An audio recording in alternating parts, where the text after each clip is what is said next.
पूज्य स्वामी राम सुखदास जी कहते हैं, जो अपना कल्याण चाहता है वह किसी के भी साथ बुरा ना करे, किसी के भी प्रति बुरी भावना ना करे, किसी भी प्राणी को बुरा ना समझे।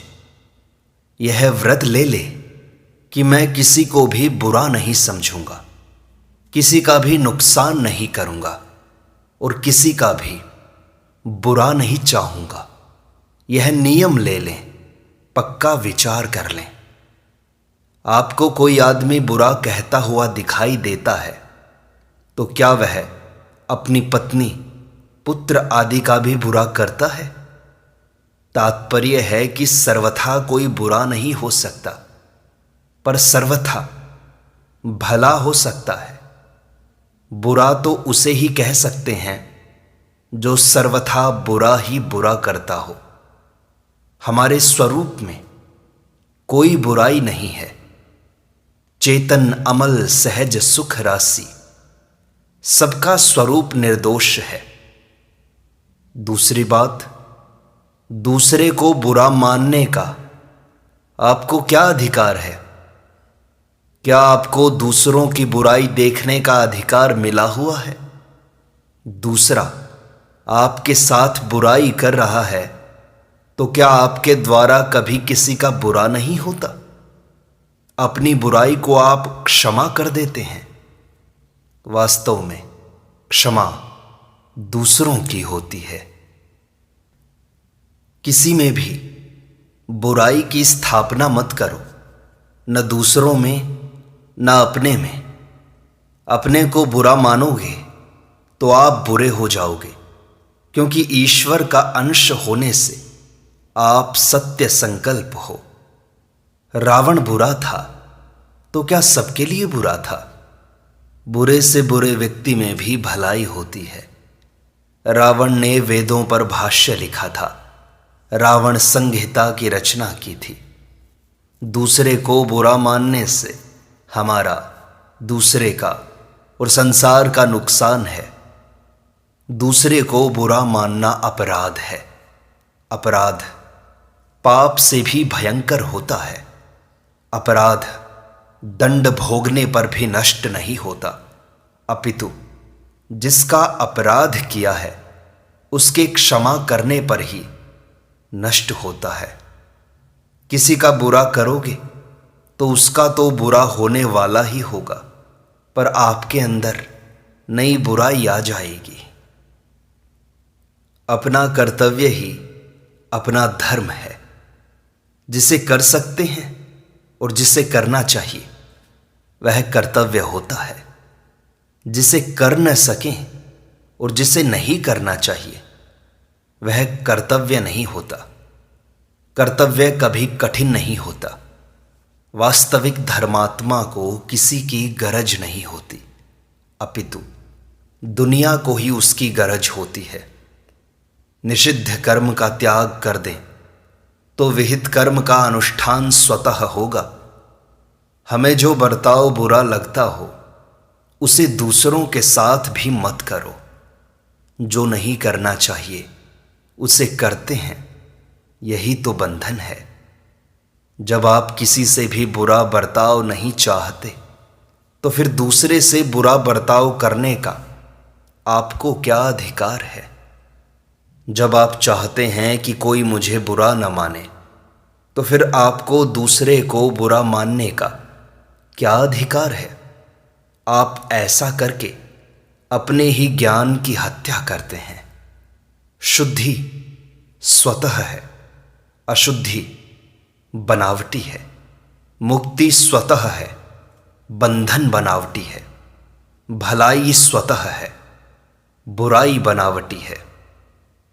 मैं बदल जाए तो क्रिया स्वतः बदल जाएगी। विवाहित होने पर मैंपन बदल जाता है कि अब मैं कुंवारी नहीं हूं, अब पति का घर मेरा घर है। गोत्र, जाति, भाव इत्यादि सब बदल जाते हैं। मैंपन बदलने से सब क्रियाएं बदल जाती हैं। ऐसे ही आपका मैंपन बदल जाए, कि मैं भगवान का हूं, संसार का नहीं हूं। अहमता बदलने से साधन बहुत सुगम हो जाएगा। फिर यह शिकायत नहीं रहेगी कि क्या करें, निरंतर साधन नहीं होता, मन नहीं लगता, भगवान को भूल जाते हैं। फिर 24 घंटे साधन होगा। निरंतर साधन हुए बिना इस जीवन के रहते सिद्धि नहीं होती। जैसे जल सब जगह रहता है पर उसकी प्राप्ति कुएं से होती है, ऐसे ही परमात्मा अच्छे बुरे, विहित निषिद्ध आदि सब में समान रूप से रहते हैं, पर उनकी प्राप्ति विहित से ही होती है। सूर्य की किरणें सर्वत्र बराबर पड़ती हैं, पर लकड़ी छाया करती है, कांच छाया नहीं करता, और आतशी शीशा जला देता है। ऐसे ही परमात्मा सर्वत्र समान है, पर मनुष्य अपने भाव के अनुसार लाभ उठाते हैं। भक्त आतशी शीशे की तरह होता है जो सर्वत्र परिपूर्ण परमात्मा को खींच लेता है। सब वस्तुएं आतशी शीशा नहीं बन सकती, पर सब मनुष्य भक्त बन सकते हैं। गोस्वामी तुलसीदास जी ने जो लिखा है वह कवि की कविता नहीं है, अपितु संत की वाणी है।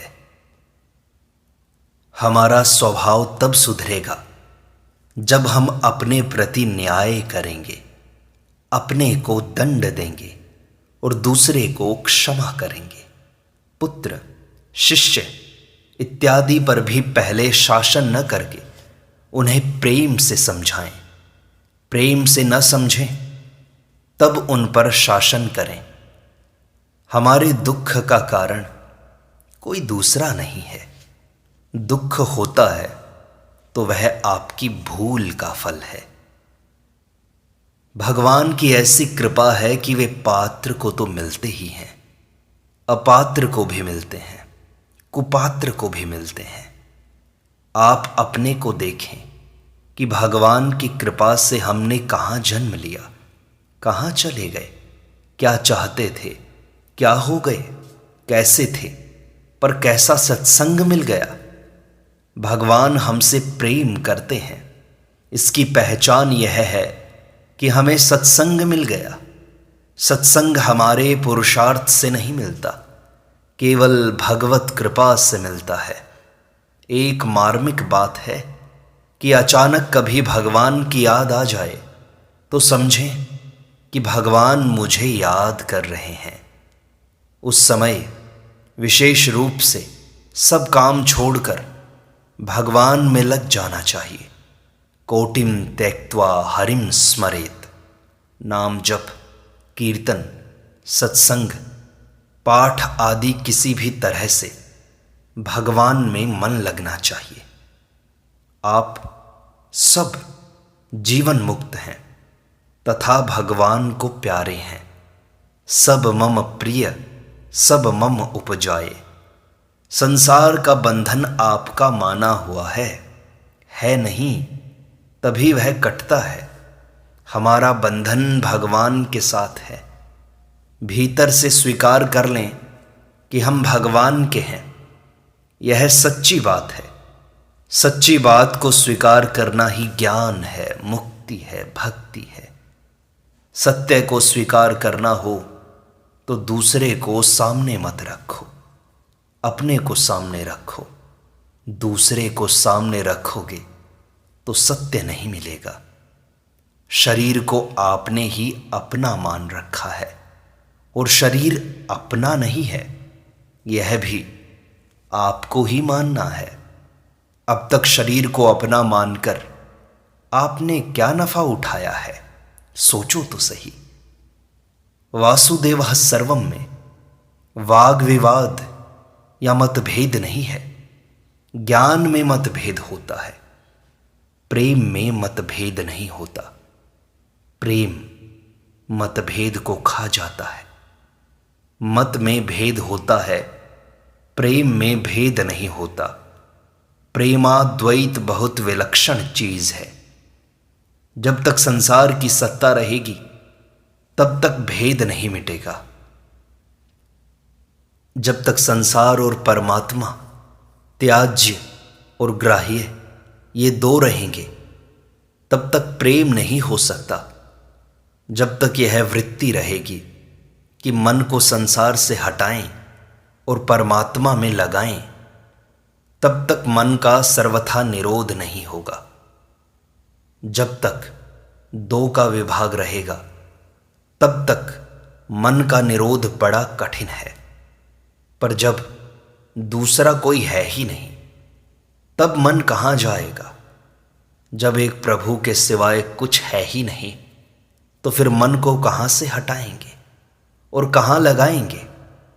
दो चीजें नहीं रहेंगी तो निरंतर भजन ही होगा।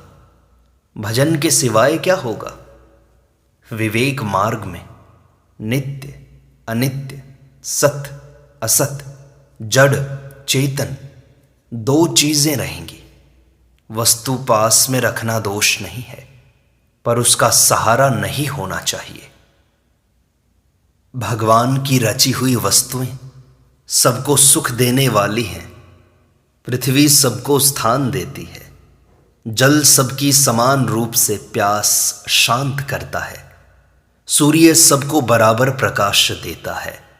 वायु सबको समान रूप से श्वास देती है। तात्पर्य है कि भगवान की बनाई हुई सृष्टि सबको सुख आराम देने वाली है, बंधन करने वाली नहीं है।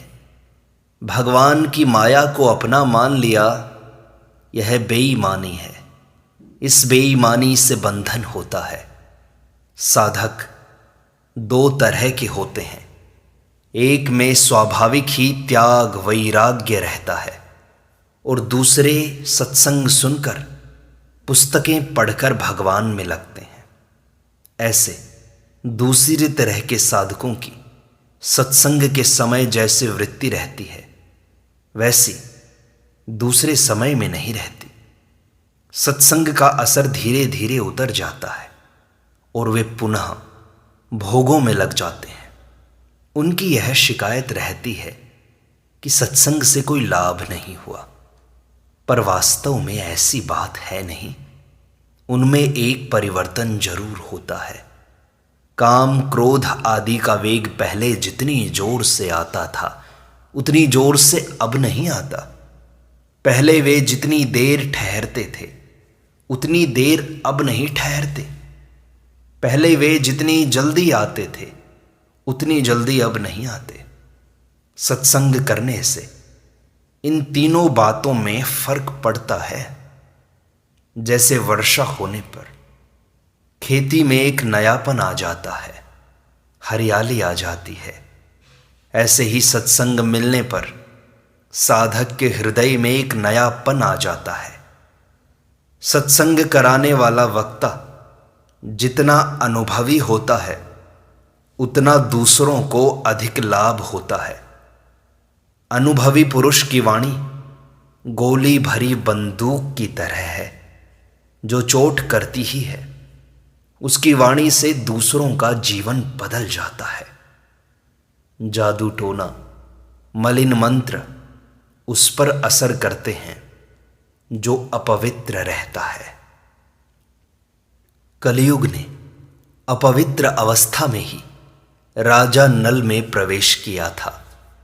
भक्तों की कथा, पुराण आदि के श्रवण पठन से पवित्रता आ जाती है। पवित्रता आने से जादू टोना, भूत प्रेत आदि का असर नहीं पड़ता। बंद कमरे में सूर्य की जो किरण आती है उससे अंधेरे में प्रकाश हो जाता है, परंतु कमरे से बाहर देखें तो कितना प्रकाश है। ऐसे ही गीता का जो अर्थ अभी समझ में आया है वह तो एक किरण मात्र है।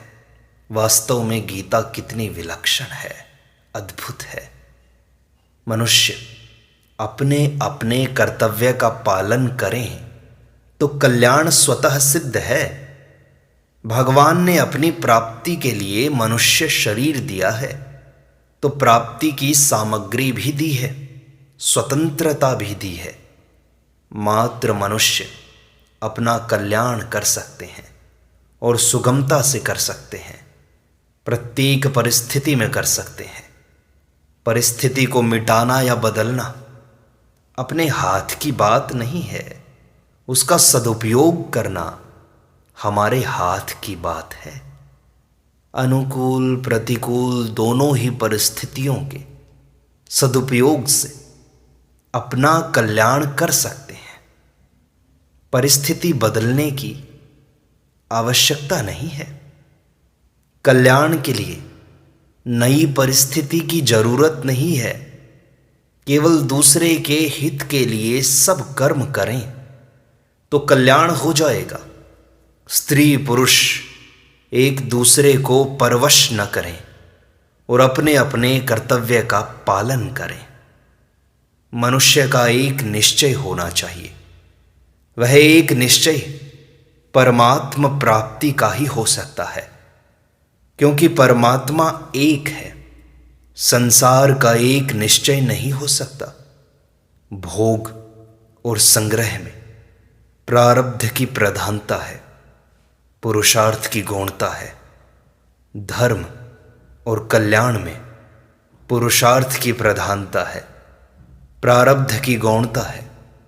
धन के लिए कोई नियम नहीं लेता कि इतने रुपए तो हम रोज पैदा करेंगे ही, कारण कि यह प्रारब्ध के अधीन है। आजकल 3 आफतें हो गई हैं। आवश्यकताएं बढ़ गई हैं, वस्तुएं महंगी हो गई हैं, रुपए कम हो गए हैं। कामना के रहते हुए मन की चंचलता मिटनी कठिन नहीं है, पर बुद्धि की स्थिरता होनी कठिन है। कामना के रहते हुए भी मन निश्चल हो सकता है। तभी योग दर्शन में विभूति पाद आया है। मन में कामना रहते हुए चंचलता मिटती है तो सिद्धियां प्राप्त होती हैं। स्वयं का विचार कल्याण करने का होना चाहिए। स्वयं का ध्येय हो तो कामना रहते हुए मन की चंचलता मिट जाती है। स्वयं में रहने वाली सूक्ष्म कामना परमात्मा प्राप्ति होने पर मिटती है। करने और होने का विभाग अलग अलग है, अतः इन दोनों प्रारब्ध और पुरुषार्थ में बलाबल का विचार नहीं होता। बलाबल का विचार एक में होता है। पाप और पुण्य दोनों का संग्रह अलग अलग होता है, ये एक दूसरे से कटते नहीं हैं। पाप कटते हैं प्रायश्चित कर्म से, पर इसमें बलाबल का विचार होता है। धन की प्राप्ति में क्रिया की मुख्यता है, परमात्मा की प्राप्ति में लालसा की मुख्यता है। कामना करने से वस्तु मिल जाती है क्या? क्या जीवन में हमारी सभी कामनाएं पूरी हुई हैं क्या? सर्वथा मनचाहा किसी का भी नहीं होता। अगर सभी कामनाएं पूरी होने लगें तो बड़ी मुश्किल हो जाए, कारण कि हम ढंग से चाहना नहीं करते। कभी अच्छा चाहते हैं, कभी बुरा चाहते हैं। अतः भगवान जो चाहें वही होना ठीक है। संसार के सभी साथी बिछुड़ने वाले हैं। इसमें ऐसा कोई नियम नहीं है कि जो पहले आया है वो पहले जाएगा।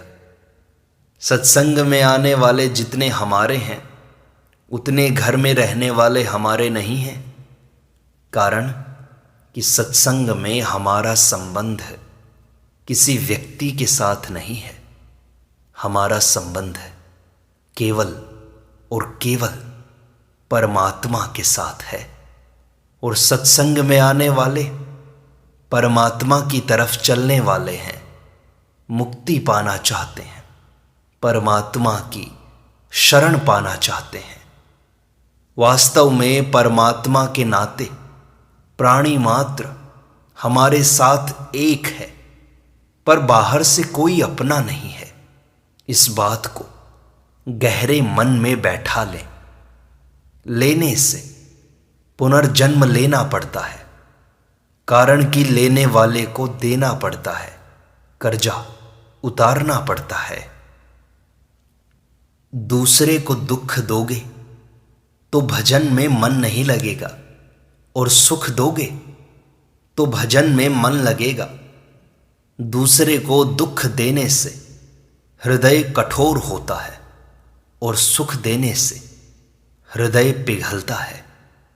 पिघले हुए हृदय में पारमार्थिक बातें जम जाती हैं। परमात्मा से विमुख होने से ही हम दुखी हुए हैं, वह दुख मिटेगा भगवान की शरण होने से। अग्नि से वियुक्त होने से ही कोयला काला हुआ है। भोग और संग्रह से सुख पाने की चेष्टा करना मानो साबुन लगाकर कोयले को साफ करना है।